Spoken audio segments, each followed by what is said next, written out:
some different options of organizers that you could have students use during your guided reading block. So you need to decide what it is that you intend to use and how you plan to use it.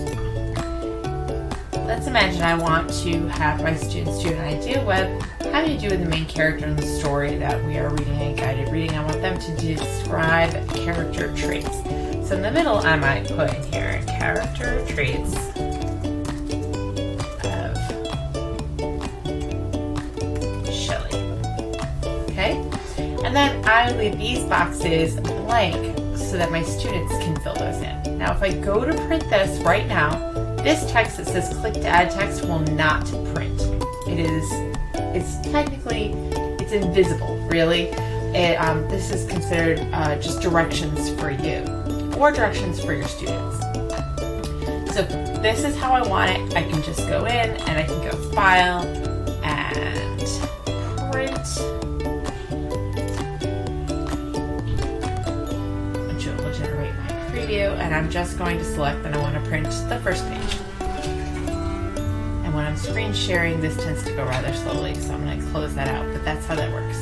To share this to Google Classroom, the best way to go is to make a brand new file of just that slide, which is quite simple to do. Go to File and make a copy, and I'm going to go Selected Slides. So just this slide, the one that I'm currently selected on, will be made a copy of so I can send it to my class. And maybe I want this to be August 2.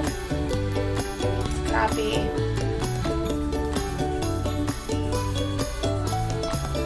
And then I get a copy of just that slide with the edits I already made that say August week 2.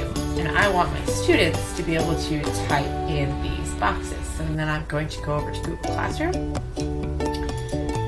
and I'm going to create an assignment that includes that slide. So I'm going to go to Classwork, Create, Assignment, and let's see, guided reading, Monday, and I'm going to say attach right here from my drive, and it should pull up. Usually it pulls up the most recent that you have done, so it should pull up right away, August week 2. Select that, click Insert, and now it is ready to go to assign to my students, except for right now, since students can review files. If I want them to be able to type in it, I need to have it say make a copy for each student. This option would be if I want all of my students in my guided reading group to be working on the same file. I can choose that, but usually I want my students to make their own, so I copy for each student, and then assign. And you're all set. Students now will see this as an assignment for them and will know when it's time to come to guided reading. If they have their devices with them, they can pull it open and start working. I hope this tutorial helped you. Good luck and have a great school year.